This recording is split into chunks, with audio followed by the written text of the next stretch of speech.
एक बार सीता जी अपनी सहेलियों के साथ महल के बगीचे में मनोरंजन के लिए गईं। वहां पर एक वृक्ष पर उन्होंने तोते के एक जोड़े को देखा। दोनों आपस में बातें कर रहे थे। एक ने कहा कि अयोध्या में एक सुंदर और प्रतापी कुमार है जिनका नाम श्री राम है। उनसे सीता जी का विवाह होगा। श्री राम 11,000 वर्षों तक इस धरती पर राज्य करेंगे। सीता और राम दोनों एक दूसरे के जीवन साथी की तरह इस धरती पर सुख से जीवन बिताएंगे। सीता जी ने अपना नाम सुना तो दोनों पक्षी की बात गौर से सुनने लगी।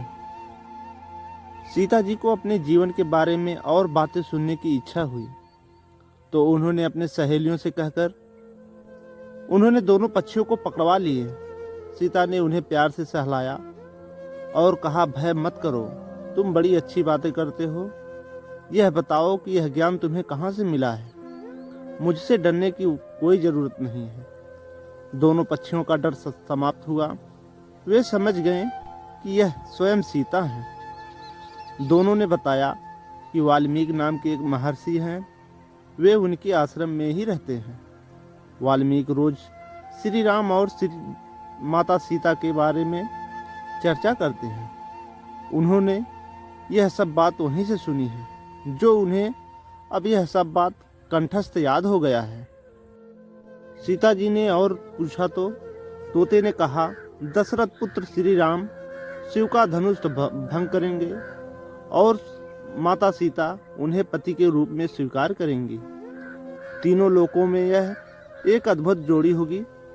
सीता पूछती जाती हैं और तोता उसका उत्तर देते हुए जाता है। दोनों थक गए। उन्होंने सीता से कहा, यह कथा बहुत विस्तृत है, कई माह लगेंगे सुनाने में। दोनों उड़ने को तैयार हुए। यह देख सीता जी ने कहा, तुमने मेरे भावी पति के बारे में बताया, उनके बारे में और जानने की जिज्ञासा हुई है। जब तक श्री राम आकर मेरा वर्ण नहीं करते तुम मेरे महल में रहकर आराम से सुख भोगो। तोती ने कहा, देवी हम वन के प्राणी हैं, पेड़ों पर रहते हैं, सर्वत्र विचरते रहते हैं।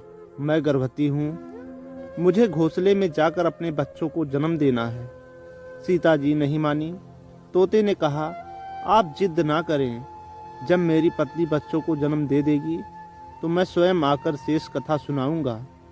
अभी तो हमें जाने दो। सीता जी ने कहा, ऐसा है तो तुम चले जाओ, लेकिन तुम्हारी पत्नी यहीं रहेगी। मैं इसे कष्ट ना होने दूंगी। तोते को पत्नी से बड़ा प्रेम था। वह अकेला जाने को तैयार ना था। जब तोते को लगा कि वह सीता जी के चंगुल से मुक्त नहीं हो सकता तो वह विलाप करने लगा। मुनियों ने कहा है, मौन रहना चाहिए। यदि हम कथा ना कहते तो मुक्त रहते हैं। तोती अपने पति से बिछड़कर सहन नहीं कर पा रही थी। उसने सीता जी को कहा, आप मुझे पति से अलग ना हो करें, मैं आपको शाप दे दूंगी। सीता हंसने लगी। उन्होंने कहा, शाप देना है तो दे दो, राजकुमारी को पक्षी के शाप से क्या बिगड़ेगा। तोती ने शाप दिया, एक गर्भवती को जिस तरह तुम उसके पति से दूर कर रही हो, उसी तरह तुम भी जब गर्भवती रहोगी तो तुम्हें भी अपने पति से बिछड़कर रहना पड़ेगा। शाप देकर तोती ने प्राण त्याग दिए। पत्नी को मरता देख तोता क्रोध में बोला, अपनी पत्नी के वचन को सत्य करने के लिए मैं ईश्वर को प्रसन्न करूंगा और श्री राम के नगर में जन्म लूंगा और अपनी पत्नी का शाप सत्य कराने का माध्यम बनूंगा। वही तोता बाद में अयोध्या का धोबी बना, जिसने झूठा लांछन लगाकर श्री राम को इस बात के लिए विवश किया कि वह सीता को अपने महल से निष्कासित कर दे।